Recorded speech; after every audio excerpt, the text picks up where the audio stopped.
What's going on, guys? Welcome back to LOI Fan TV. I hope you're all keeping very well. In today's video we're going to be looking at one young player from every League of Ireland Premier Division club that is set for a huge year in 2023. Before we jump into that, make sure to drop a like on the video if you're going to enjoy, and make sure to subscribe. It is much appreciated. But yeah, let's jump straight into this. Starting off with Bohemians, and there's a couple of options here, but I have gone for James McManus, central defensive midfielder, 17 years of age, and actually kind of made a breakthrough into the first team last season. Made 13 appearances last year and definitely made an impression, and signed a 3.5-year deal with the club last August. It's great for them to get him on a kind of long-term deal. He's an underage Irish international. That's going to be kind of a common theme amongst this video, a lot of underage Irish internationals. But yeah, at the time, Bo's boss Keith Long said, "I'm very pleased Jack James has committed his future and long-term development to the club.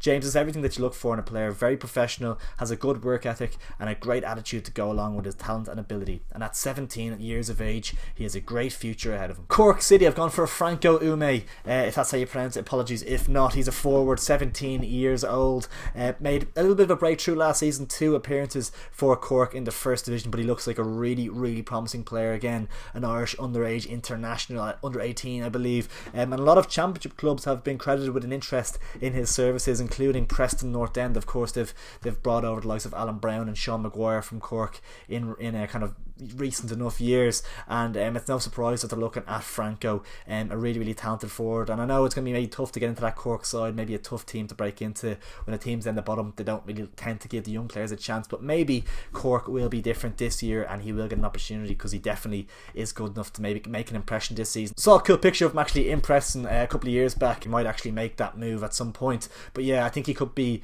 a really important player for Cork this season. Derry City, and I've gone for Evan McLaughlin. He is 20 years of age and he is a winger who they have recalled from Coleraine. He was on loan there from the midpoint of last season. He made 24 appearances for Coleraine, scoring 6 goals and impressing there a lot, and Rory Higgins has made the decision to recall him from that loan, and they're very disappointed with that. Coleraine are really gutted to see him go, but it's a huge boost for Derry. Obviously he's a winger, so he's kind of in that ranks where you have your Ryan Gradens, your Michael Duffys, your Brandon Kavanaghs. It is quite a populated area of Derry City's team already, but it just adds to their strength and depth, and I think he could make a huge impact for Derry City this season as they go in chase of the Premier Division title. Drogheda United, I've gone for Emre Topku, central midfielder, 17 years old, and he made 4 appearances for Drogheda last season, and I anticipate that he'll make an awful lot more this season. He has been called up recently to the Turkish under 18 squad, which is a great achievement, and yeah, he played a little bit of a part in Drogheda season last year, as I said. I think he's going to see a lot more game time this season. A really promising midfielder, and I've heard a lot of good things about him,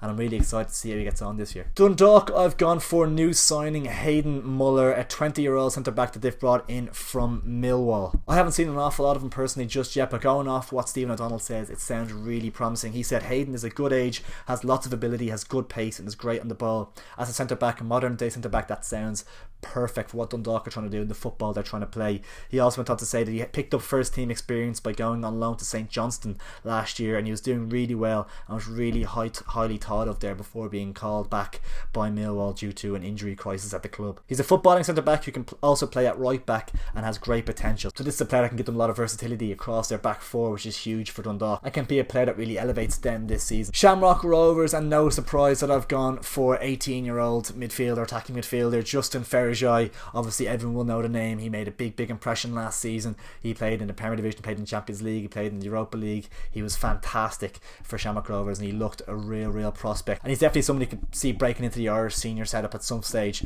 And rumour has it he has been training with Tottenham Hotspur in England. He is really highly thought of on the continent. A lot of Italian sides I heard are interested, La Liga sides, so yeah, he's well thought of across Europe, and for a good reason. He's looked a real promising player. So you all are aware of the Twitter page Kenny's Kids. They did a piece for Pundit Arena last year and described Ferrajai as energetic, positive, and unafraid to dribble past opponents, and if you even see a glimpse of him last season, you'll know that's bang on in terms of a description for him. A really exciting talent, and I hope to see him still playing for Shamrock Rovers next season, although I wouldn't be surprised if he does get a move. Tottenham Hotspur are apparently lining up a 6-figure fee for him, so don't be shocked to see him move before the end of the window, but I'd love to see him stay. Shelbourne up next, and I've gone for Gavin Hodgins, a 17-year-old forward who looks really exciting. He kind of made his breakthrough into the team last season, 5 Premier Division games for him and he almost scored against Bohemians, if you remember, back at Dalymount Park. Made a really big impression coming off the bench, looked really good. An underage Irish international once again, really clinical finisher, really good in front of goal, really dangerous in the final third. Mark Broomy on Twitter described him as quick.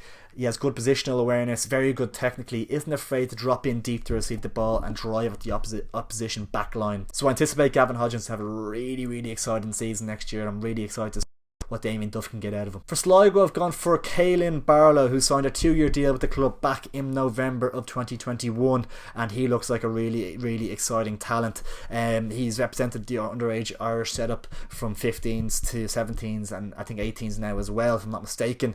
And he's been described as a really skillful attacking player. He can be utilised in a number of attacking positions, whether it being the 10 out wide on the left. He looks like a really exciting player. Sligo fans be well aware of him already. He did make 12 appearances for the club last season, picking up 1 assist, but I anticipate him once again, like many others on this list, to have a much more of a breakthrough campaign this season, to possibly become a regular in the Sligo side as the season goes on. St. Pat's, I've gone for Tommy Lonergan, one of the most sought after strikers in the league, as he was leaving UCD. I don't think there's a Premier Division side that was not really interested in him. He looked unbelievable for UCD last season. He was main factor in them staying up. I was convinced that they were relegated when Colin Whelan was injured and Liam Kerrigan left the club, but Lonergan and others did step up to the mark, and he did score 6 goals in 19 Premier Division games for UCD, and he did score the winner in the playoff final against Waterford as well. A massive goal under huge pressure, and he did deliver. We'll be interested to see how much game time he gets this season. Obviously Owen Doyle and the likes ahead of him in the pecking order, so it's going to be a different kind of challenge for him this season, but learning off the likes of them and being in that kind of professional environment as well can only do him the world of good, and I don't see him